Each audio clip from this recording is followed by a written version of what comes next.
Caracol Radio. Historias del mundo. Diana Uribe. Buenas, les invitamos a los oyentes de Caracol que quieran ponerse en contacto con los programas, llamar al 245-9706, 245-9706, o escribir al email diauribe@hotmail.com, diauribe@hotmail.com, o la página web www.diana-uribe.com.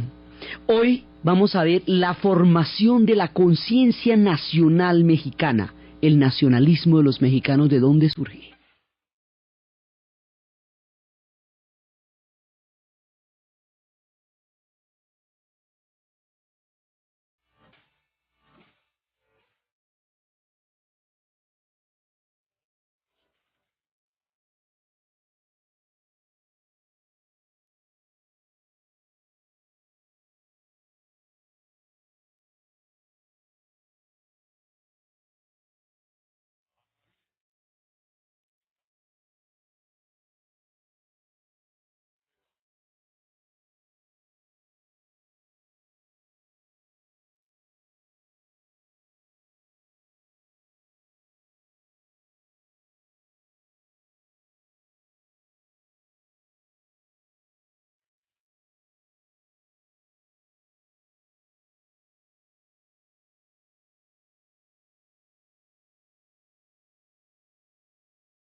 México va a tener una temprana formación de la conciencia nacional. Ese nacionalismo mexicano, tan profundamente arraigado en cada uno de ellos, se forma muy rápidamente en toda la historia que ellos van a tener.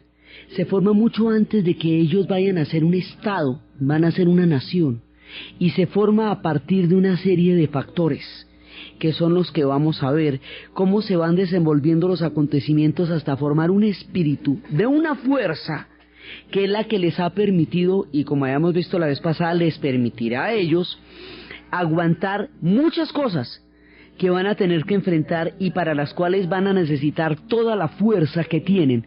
¿De dónde sale el nacionalismo mexicano? Entonces resulta que los encomenderos, todos los 500 de Cortés, ellos van a seguir avanzando después de la caída y todo eso, van a seguir avanzando hacia las tierras del norte y van a enfrentarse durísimamente con los indios chichimecas, con los indios yaqui, con los indios hopi. Van a tener hacia arriba, hacia formar el desierto. Esto va a llegar a ser muy grande, la expansión va a ser gigantesca. Por un lado, hacia el norte, todo, y lo que después va a ser, y hacia la Alta y la Baja California, todo eso se van a ir expandiendo, y van a ir encontrándose con una serie de pueblos, y se van a encontrar allá, y por el sur también, por el lado de los mayas. Los mayas van a dar una resistencia hasta el siglo XIX, todavía se están cascando con los mayas, mejor dicho, los mayas la van a poner durísima. Entonces van a continuar los enfrentamientos durante mucho tiempo por el lado maya al sur, por el lado de la selva. Claro, además tiene la ventaja de la selva que les permite mucho más tiempo de ocultarse, y por arriba van entrando hacia el norte, todo lo que va a ser la parte norteña. Ellos van a ir avanzando, los españoles originalmente, hasta llegar a formar un imperio de los más grandes que había en ese momento. Era solamente el único imperio más grande en ese momento que el imperio mexicano era el ruso. Era el ruso, pues digamos, la expansión del gran imperio ruso. Pero eso es una cosa impresionante lo que va a llegar a ser. Entonces, por un lado, y por el otro lado, van a seguir las enfermedades. Después va a llegar el tifo. Y al llegar el tifo, pues otra vez muere un montón de gente hasta que ya va quedando muy poquita gente. Entonces, muy pocos indígenas van a quedar en un momento dado. Solamente hasta el siglo XVIII México va a poder recuperar la población. Pero eso va a haber un momento en que la baja de la población es muy grande. Cuando la baja de la población es muy grande, cuando las enfermedades terminan de diezmar aún más a los ya muy heridos pueblos indígenas, cuando la catástrofe continúa, porque esto va a continuar, en ese momento los encomenderos pierden la fuerza de su sustento económico. ¿Quiénes son los encomenderos? Los 500 de Cortés. Los encomenderos son todos los conquistadores, toda la gente que vino y que abrió trocha y que se enfrentó y que conquistó las tierras en nombre de España. O sea, todos los, digamos, la primera cochada, todo lo que aquí sería Jiménez de Quesada, Nicolás de Federman, Jorge Robledo, todos los fundadores de ciudades, ¿sí? Y que en la novela de los pecados de Inés de Hinojosa sería Pedro Bravo de Rivera. Todos estos personajes que van a estar creando la primera oleada, pero sobre todo en México después con la tragedia demográfica, van a verse empobrecidos porque el sustento de sus tierras, que era el trabajo de los indígenas, va a desaparecer por sustracción de materia. Los indígenas van a quedar diezmadísimos por las enfermedades. Eso los va a debilitar terriblemente porque su fuente económica deja de existir, por un lado. Por el otro lado, el Imperio Español es el primer imperio en la historia del mundo en ultramar, porque no existía tal cosa como ultramar. O sea, eso de que quedara un bloque continental al otro lado del océano, eso no se usaba, no se había visto nunca. En Europa, como habíamos visto, Europa, Asia y África están pegadas por la barriga del Medio Oriente. Por grande que fuera el imperio persa, no podía recorrer a caballo.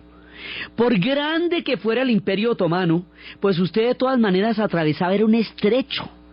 Pero esto de un océano, eso no se ha visto nunca. Entonces, el hecho de que haya un océano de distancia entre España y el imperio hace que sea muy difícil de gobernar, muy difícil de institucionalizar y muy difícil de controlar, porque hay 3 meses en barco de distancia de ida y 3 meses en barco de venida. No hay internet, no hay fax, no hay teléfono, no hay teleconferencias ni videoconferencias. No puede llamar a ver qué está pasando por allá, toca que crea lo que le dicen.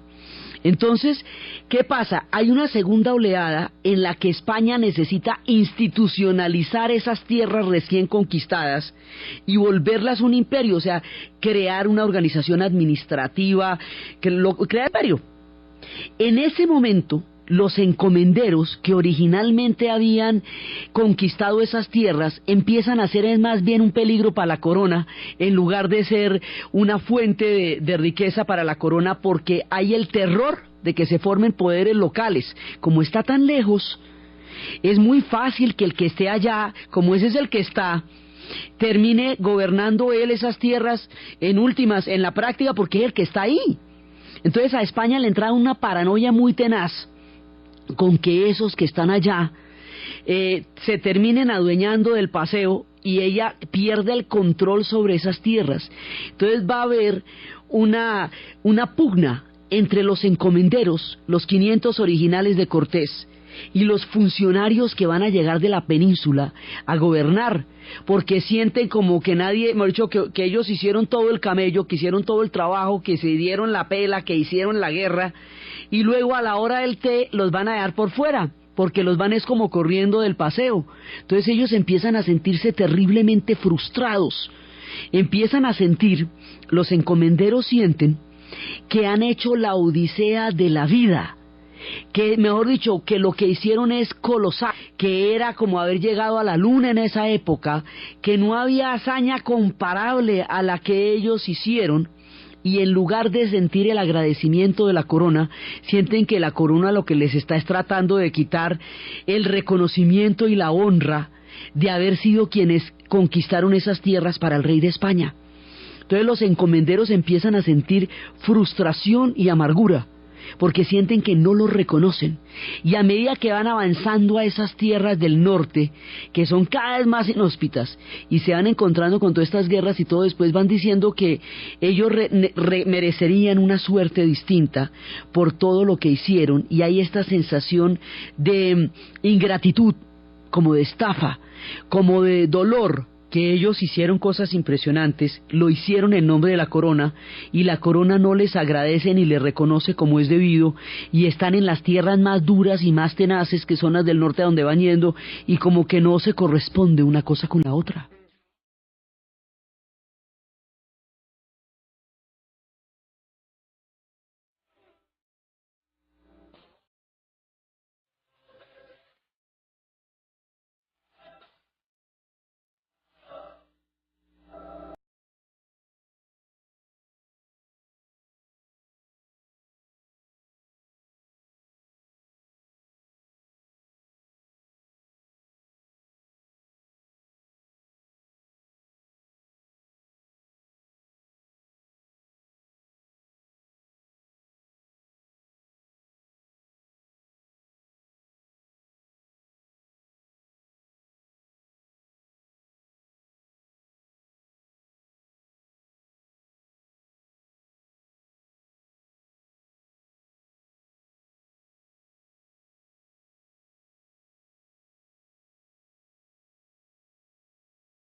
Aquí pasan cosas que nunca antes habían pasado en los imperios, y por eso tienen que inventárselas. No había existido un imperio en ultramar de este tamaño, porque no había tal cosa como ultramar. De todas maneras, o sea, un bloque continental completamente nuevo, eso es América, eso es una cosa totalmente distinta. Entonces requiere un gobierno, una institucionalidad y una manera de gobernarlo nueva que no se ha visto antes. No existe, esto también es una cosa única, en todos los imperios que ha habido hasta el español, simplemente llegaba un pueblo hegemónico, dominaba a otro, y dominando a una serie de pueblos constituía un imperio. Esos pueblos que quedaban dominados eran pueblos que dejaban de ser hegemónicos, se convertían en provincias de ese imperio, pero siguen existiendo, solamente que una capa nueva los va a gobernar por encima. Pero nunca había pasado que se destruyeran, que desaparecieran. O sea, los romanos llegan y van conquistando y conquistando, y entonces van hasta llegar a Siria, van conquistando todas partes y todo eso, pero los demás pueblos siguen existiendo. España es parte del Imperio Romano, Líbano es parte del Imperio Romano, pero siguen existiendo los fenicios como siguen existiendo los demás. Sí, los otomanos se van a tomar todo el mundo árabe, pero los árabes siguen existiendo, siguen teniendo su religión, siguen siendo árabes. Más bien los otomanos tomaron la cultura árabe y se apropiaron de ella y tomaron su religión y continuaron sobre el colchón de la cultura árabe. Continuaron los otomanos su propio imperio y lo montaron encima, y en lugar de califatos pusieron sultanatos, y ya, todo bien. Y lo mismo los romanos van a tomar la cultura griega y van a crear un imperio ya muy institucionalizado, pero fundamentalmente sobre las bases de la cultura griega. Aquí no pasa eso. El imperio que va a crear España, como hubo tanta catástrofe demográfica, como va a morir tanta gente, entonces no es que sobre el mundo como estaba usted montó otro, es que el mundo como estaba desapareció. Acuérdense la destrucción del quinto sol. Entonces así ya es muy tenaz, porque usted no puede simplemente montar sobre el otro uno, sino que le toca mezclarse con eso. Entonces es cuando la migración era exclusivamente masculina, ellos no traían mujeres. No traían mujeres porque los proyectos no eran de crear mundos en América, sino de montar un imperio desde el cual se pudiera financiar originalmente todo lo que era la expansión en Europa. Este tipo de conquista es completamente diferente a la que van a hacer mucho más adelante los ingleses, incluso los franceses en América del Norte, porque ellos van a llegar es familias completas. para para cortar lazos con su tierra original, con Inglaterra, y crear allá una nueva utopía religiosa, más como una comunitaria, en donde ellos llegan con todo el mundo, llegan con la mamá, con la suegra, con la tía, con el perro, con todo. Entonces no necesitan a nadie, porque ahí está todo el combo. Aquí no, aquí llegan hombres solos. Entonces estos hombres solos que llegan y sobre un mundo que se deshace, un mundo que se cae, entonces estos hombres solos van a empezar a tener hijos con las indias. Y eso que es que estos conquistadores van a tener hijos con las indias, que quedaban de una cultura que había sufrido semejante hecatombe, va a dar origen a un fenómeno completamente original, nuevo y distinto, que nos explica a todos los aquí presentes y los que nos estén oyendo el mestizaje.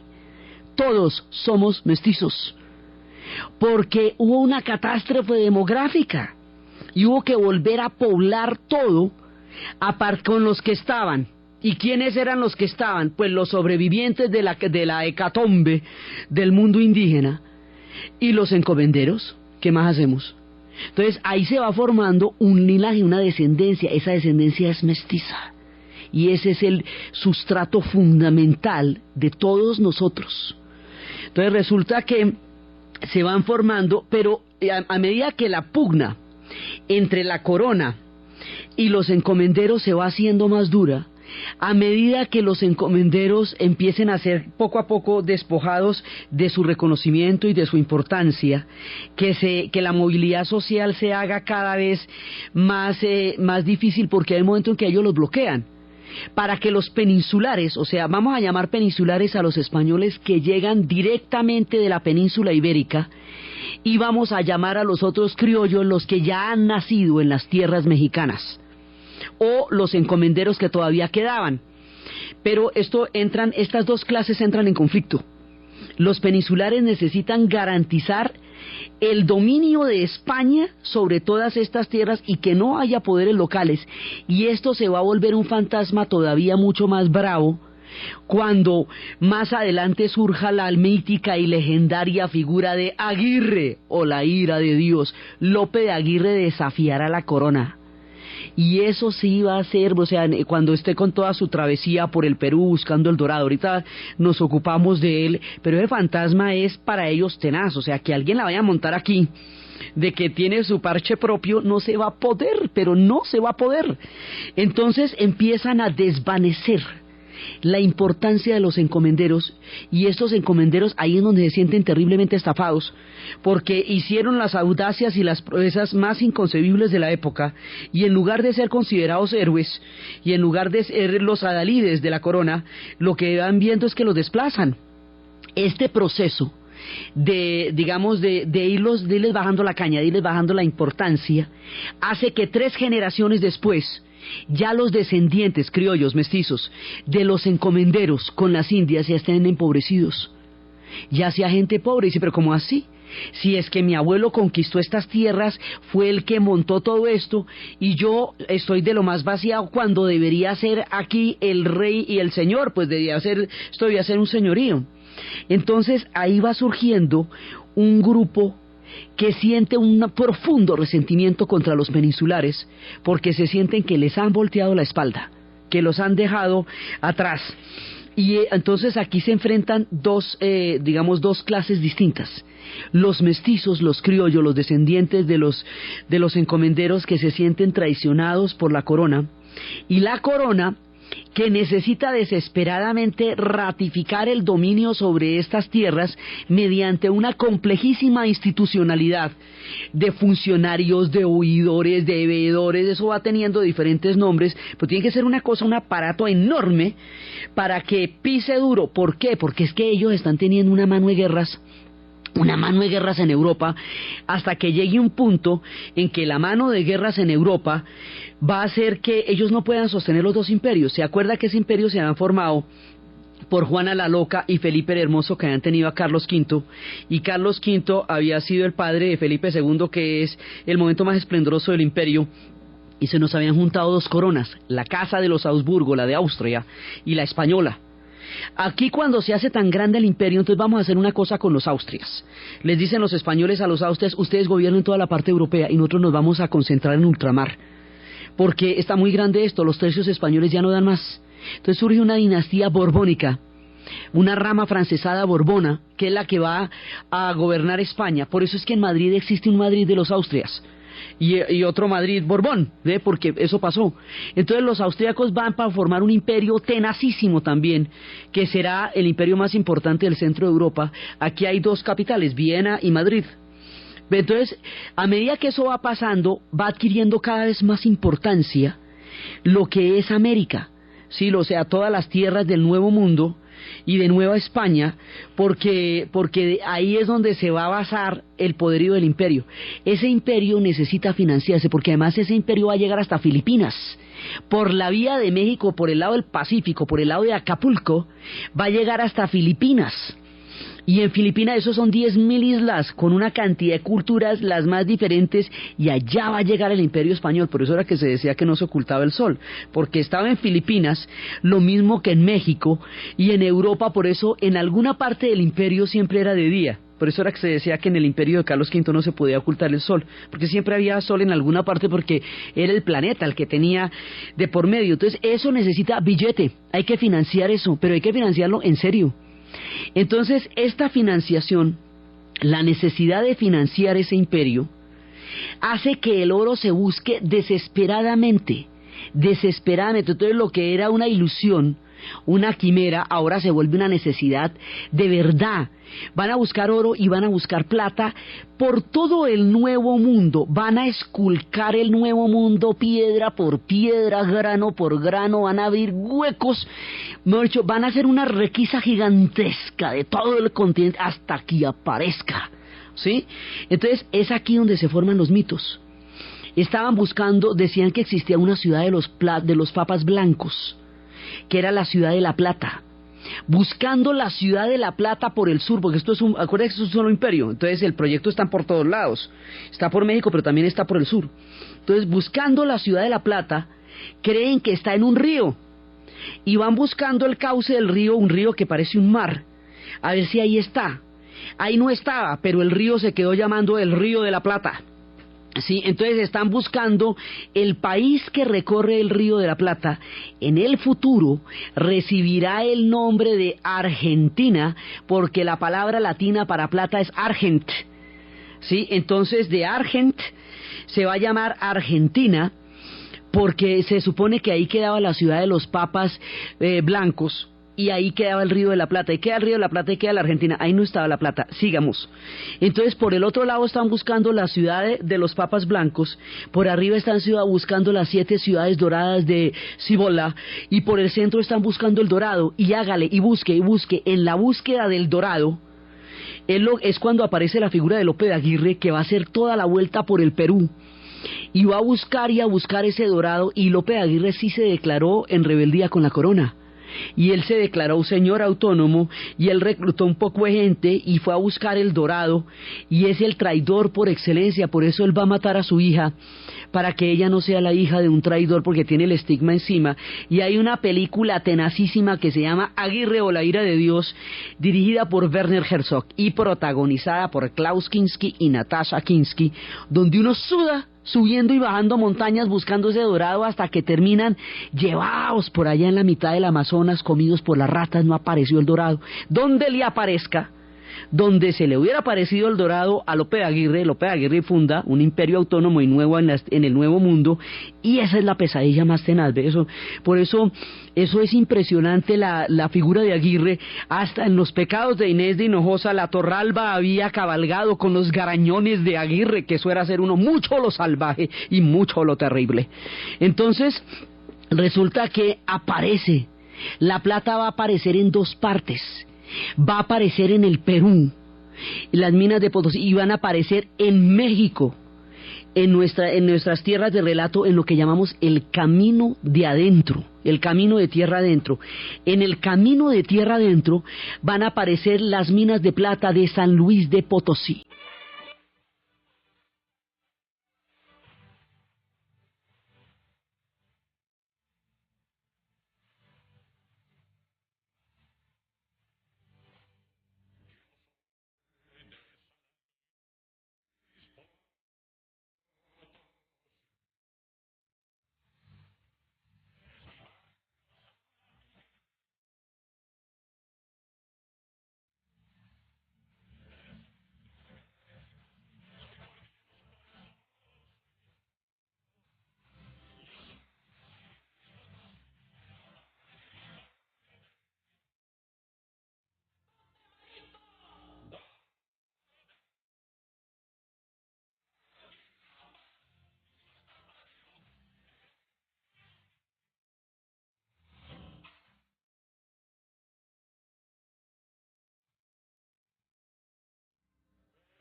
Entonces aparecen las minas de San Luis de Potosí, Guanajuato y Zacatecas.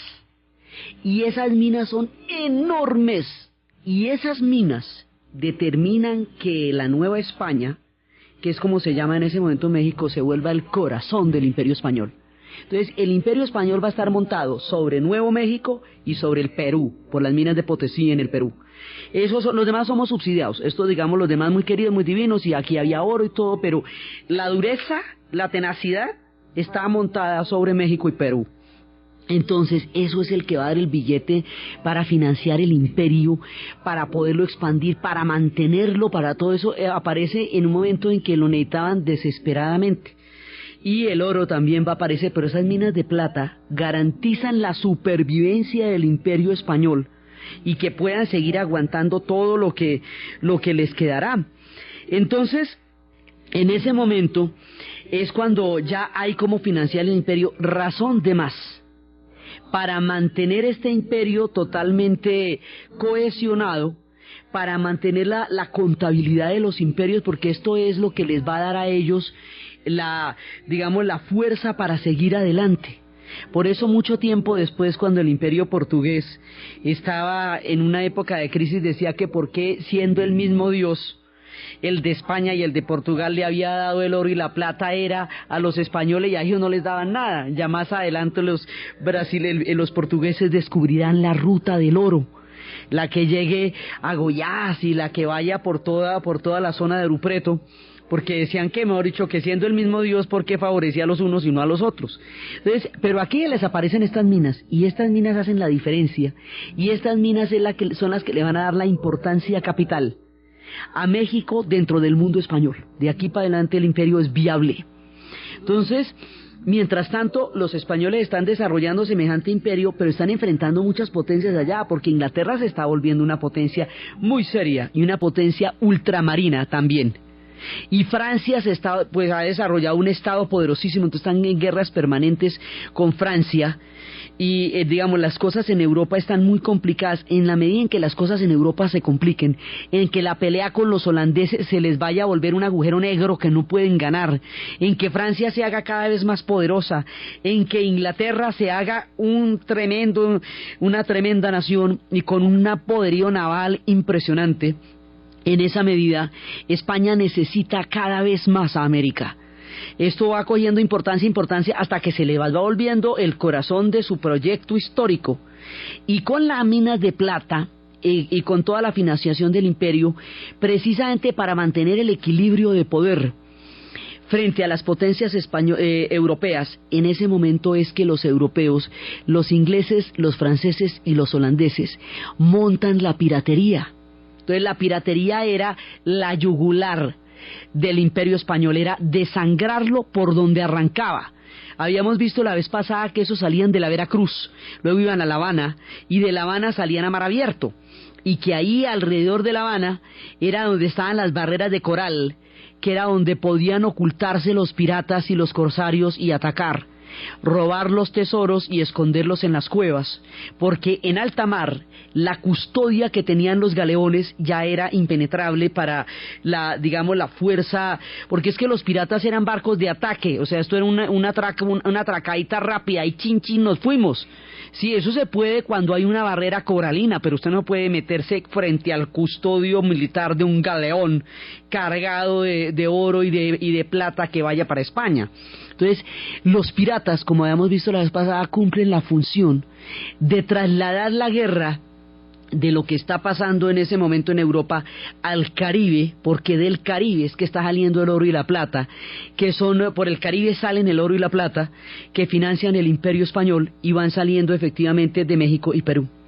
Entonces está pasando todo esto y al mismo tiempo hay una sensación esta sensación de desolación, de catástrofe, de no reconocimiento, el hecho de que los hijos de los encomenderos se encuentren en una situación tan triste, tan desvalida, y esta sensación también del mundo indígena, de la catástrofe que ha vivido y todo eso hacen que se recupere. Este es uno de los fundamentos importantísimos del nacionalismo mexicano, hace la diferencia entre la fortaleza de ellos.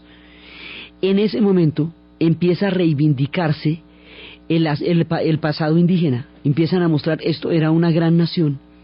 Y el punto que va a identificar el pasado indígena, digamos lo que va a unir los mundos, es un símbolo que uno no se imagina la fuerza que tiene. La vez pasada estábamos hablando de la figura de la guadalupana. Entonces resulta que habíamos dicho que la Virgen de Guadalupe se apareció en España.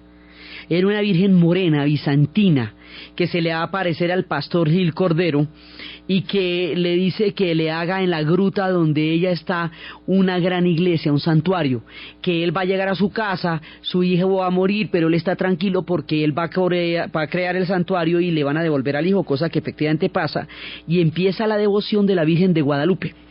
Por esa devoción de la Virgen de Guadalupe es que el cerro de Bogotá que queda al lado de Monserrate se llama Guadalupe. Por esa devoción de la Virgen de Guadalupe es que una de las islas del Caribe se llama Guadalupe. Por eso es que una cantidad de regiones de nuestro mundo se llaman Guadalupe, por esa Virgen de Guadalupe morena, bizantina, que se le aparece a Gil Cordero, y que tiene un origen árabe, porque hemos visto que Guadab es una palabra árabe, que era del Guadalquivir, del Guadiana. Sí, es un origen, la palabra tenía un origen árabe, y esta es una Virgen mora bizantina, y que se les va a parecer que es una Virgen morena. Ese culto, trasladado al Nuevo Mundo, va a tener unas connotaciones muy diferentes, porque es que a Juan Diego, un indígena, habíamos visto que en el monte de Tepeyac, el monte de Tepeyac es un lugar sagrado para el mundo indígena. En el monte de Tepeyac estaba la Tonanzi, y la Tonanzi es una mujer, era la madre, era la representación de la madre con una cunita, ¿sí? Entonces, en el lugar donde la Tonanzi, que era la madre del mundo indígena, que se representaba con una cunita, tenía su punto sagrado en el centro, en el monte de Tepeyac. Ahí se le va a aparecer a Juan Diego el indígena, recientemente que ha canonizado, una mujer morena, una virgen morena, una virgen indígena, la guadalupana. La aparición de la guadalupana, a la que le van a hacer un gran santuario, le da al mundo indígena un culto propio, un culto suyo de ellos, que no viene, si bien la referencia viene de allá, esta es una virgen del Nuevo Mundo. Entonces, con la Virgen del Nuevo Mundo, con la conversión de Santo Tomás y Quetzalcóatl, o sea que el mensaje de Jesús sí había llegado a las tierras, pero se había desvirtuado y después se había vuelto a conseguir. Ahí se va formando una identidad histórica, porque tanto los encomenderos, los descendientes de los encomenderos, este mundo mestizo, como los indígenas que en ese momento quedan, son católicos. Todo el mundo es católico aquí, los peninsulares también son católicos. Los peninsulares creen en su Guadalupe, sospechan del culto de la guadalupana, pero mucho tiempo después lo aceptarán, pero aquí todo el mundo es católico. Entonces el catolicismo le va dando un factor de cohesión histórica a la formación de la futura nación mexicana desde un punto de vista muy importante, pero el culto de la guadalupana le va a dar la identidad. Entonces, a partir del culto de la guadalupana, a partir de establecer la conversión entre Quetzalcóatl y Santo Tomás, y a partir del hecho de que, si bien en la milicia y en la política los descendientes de los encomenderos no van a tener una movilidad social, donde sí van a tener una movilidad social, donde sí van a ser importantes es en el clero, entre los franciscanos, entre los dominicos, entre los jesuitas. Los sacerdotes van a ser mexicanos, los sacerdotes van a ser mestizos, y la guadalupana va a ser su señora patrona, su madrecita. Y esos son los que van formando también la nación mexicana poco a poco. Entonces ahí, cuando viene el testimonio de Fray Bartolomé de las Casas, que es, como diríamos actualmente, el delegado de los derechos humanos, Fray Bartolomé de las Casas empieza a narrar toda la tragedia demográfica del pueblo indígena, no solamente como una tragedia demográfica en términos de cómo las enfermedades diezmaron todo el antiguo imperio, sino como un genocidio. Y empieza a decir, esto se montó sobre un dolor inmenso, sobre la destrucción de una cultura. y empieza a haber un sentimiento profundo de nostalgia por un mundo perdido, que ahora se puede ver desde la guadalupana, que es lo que entronca la fe de los antiguos dioses a través de la Tonanzi con la figura católica de la guadalupana. La guadalupana va a ser un símbolo religioso, un factor de cohesión e identidad histórica, y más adelante va a ser un estandarte político. La guadalupana es la piedra angular de la identidad mexicana. La guadalupana, por un lado, y empezamos a recuperar la herencia indígena, y aquí es donde marcan la diferencia los mexicanos. Los mexicanos empiezan, o sea, toda esta gente que ya está en el Nuevo Mundo y que nació allá, esta gente empieza a recuperar la herencia indígena como una herencia enorme. Entonces se ven ismóticos, nosotros no somos los muertos de hambre de la tercera generación de encomenderos, no, nosotros somos los herederos de un imperio, porque sus madres son indígenas. Todas las madres de aquí son indígenas, las mujeres son del Nuevo Mundo. En la capa de los peninsulares que vienen a gobernar desde España, esos se casan con mujeres españolas, que se las traen de allá o que van hasta allá a casarse con ellos. Pero la gente que ha hecho el mestizaje aquí, que están haciendo ahora, sus madres formaban parte de ese antiguo imperio. Entonces se sienten herederos de un imperio indígena enorme, colosal, entonces que no eran ningunos salvajes, como en ese momento esbozaban algunas tendencias del discurso de la Ilustración europea, que los veían como salvajes, que no eran, que lo que eran era un imperio de raca mandaca, un imperio tremendo, un imperio poderoso, y empiezan a sentir el profundo orgullo por el mundo indígena. El reconocimiento del orgullo del mundo indígena, la sensación de pertenecer con toda dignidad al mundo indígena, es lo que hace de los mexicanos la fuerza de la nación que son. O sea, ellos son poderosos porque son capaces de reconocer esta herencia. Los pueblos que no reconocieron esa herencia quedaron fracturados de su propio pasado, rotos por dentro, y perdieron la fuerza que da ese mundo indígena. Y esa es la diferencia entre los unos y los otros, que ellos son mexicanos, indígenas, aztecas, ¿sí? Y que por eso es que es tan importante escuchar las voces del mundo indígena, porque ahí está el secreto de la fuerza de una nación. Comprueban eso los mexicanos. Entonces, los mexicanos van a tener esto, y eso les va a dar un pasado, porque es que eso es distinto. Creer usted que apareció a partir del momento en que un imperio se afincó en sus tierras, a decir, venimos de más de 3000 años de historia, venimos de los tiempos del águila, del nopal, de Quetzalcóatl, venimos de muy atrás, somos muy antiguos y hemos trasegado este país mucho tiempo. Eso les va a dar el orgullo para pisar esa tierra con todo honor.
Entonces, aquí, esta identidad indígena se expresa en el águila y el nopal. Por eso el de San Luis de Potosí nos dice donde el águila y el nopal, y la enseña nacional. Entonces está el emblema de los aztecas, el águila y el nopal.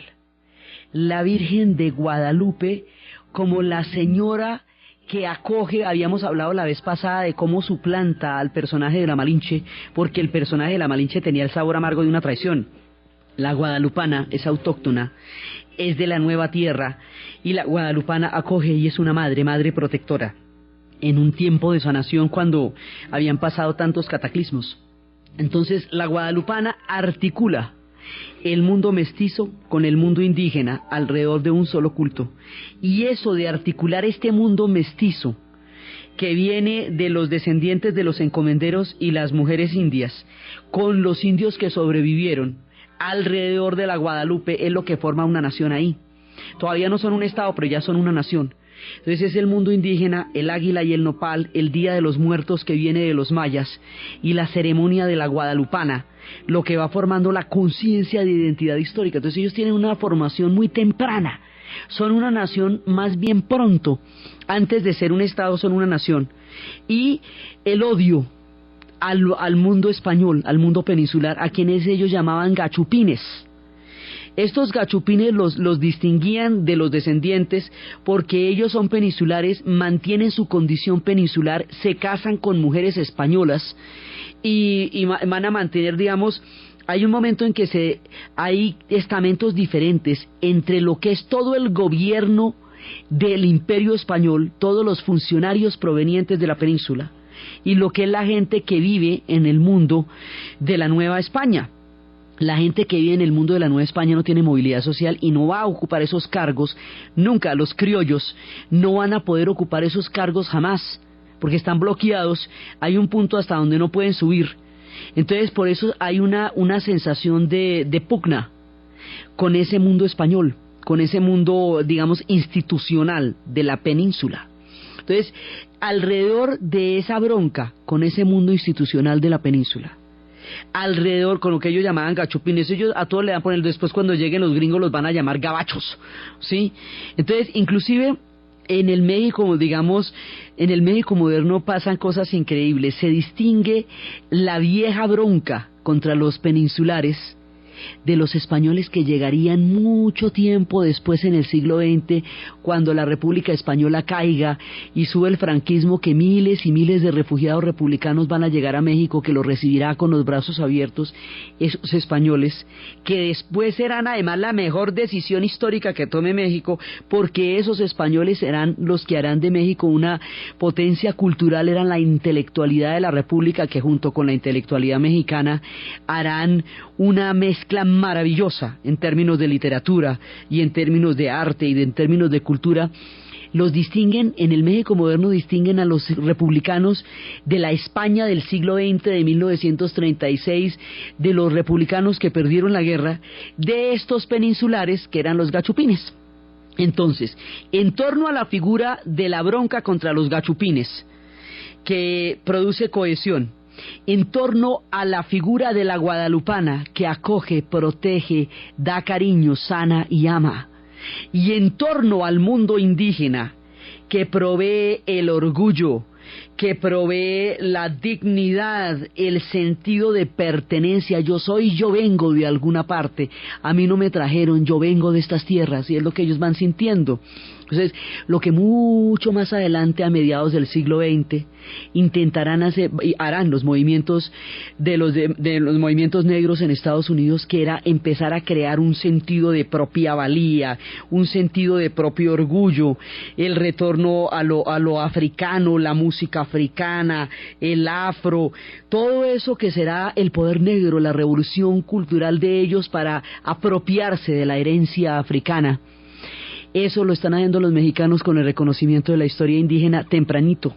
Eso que haría el poeta Yeats por la Irlanda herida de comienzos del siglo XX, de recuperar toda la herencia celta, como una manera de darle a la nación irlandesa, que atravesaba los días más aciagos de su historia, un sentido de propia valía y de orgullo a través de la recuperación de los grandes ancestros del mundo de los druidas. Esto lo hacen los mexicanos con el mundo de los aztecas y alrededor del mundo de los aztecas. Entonces los aztecas vivirán de nuevo en el alma del pueblo mexicano, en el orgullo del pueblo mexicano. Ahí vuelven a tener lugar, sus nombres volverán a ser los nombres de los mexicanos. Hoy por hoy los mexicanos se llaman Tenoch, se llaman Moctezuma, se llaman Cuauhtémoc. Es decir, llevan con orgullo los nombres de sus ancestros, se sienten identificados con sus ancestros y es más, ellos hoy día, aún los pelaos, los mexicanos chiquitos, tienen una expresión que traduce todo este orgullo al mundo moderno que se llama la raza. Eso quiere decir la raza. Todo esto, por ejemplo, un gran concierto de rock que hicieron hace unos pocos años se llamaba De la raza para la raza, ¿sí? Ellos son la raza. Entonces de ahí sacan el sentido de propia valía. Los pueblos necesitan un sentido de propia valía para constituirse como naciones, un reconocimiento de un pasado para sentirse orgullosos. Eso es lo que hacen los estados. Las naciones se forman de una serie de imaginarios que producen afecto, orgullo, dignidad y sentido de la propia valía. Y eso es lo que va a pasar con el mundo indígena. Por eso es que su bandera es el águila y el nopal. Por eso es que su fiesta más importante es la fiesta de la Guadalupana, la del 12, y por eso es que el Día de los Muertos es el día que cohesiona a todo México para ir a hablar con los antepasados, que es un culto eminentemente maya, profundamente maya. En el Día de los Muertos sobreviven los mayas en el México actual. En el águila y el nopal y en los nombres sobreviven los aztecas, en los mexicanos actual, y en la Virgen de Guadalupe, en la guadalupana, específicamente la guadalupana, sobrevive el mundo católico que cohesionó el espíritu del nuevo cosmos de un pueblo que había sufrido la hecatombe. Ahí fundan los mexicanos su nacionalismo. Ya fundado su nacionalismo, más adelante van a formar un estado, o sea, pues ya son una nación.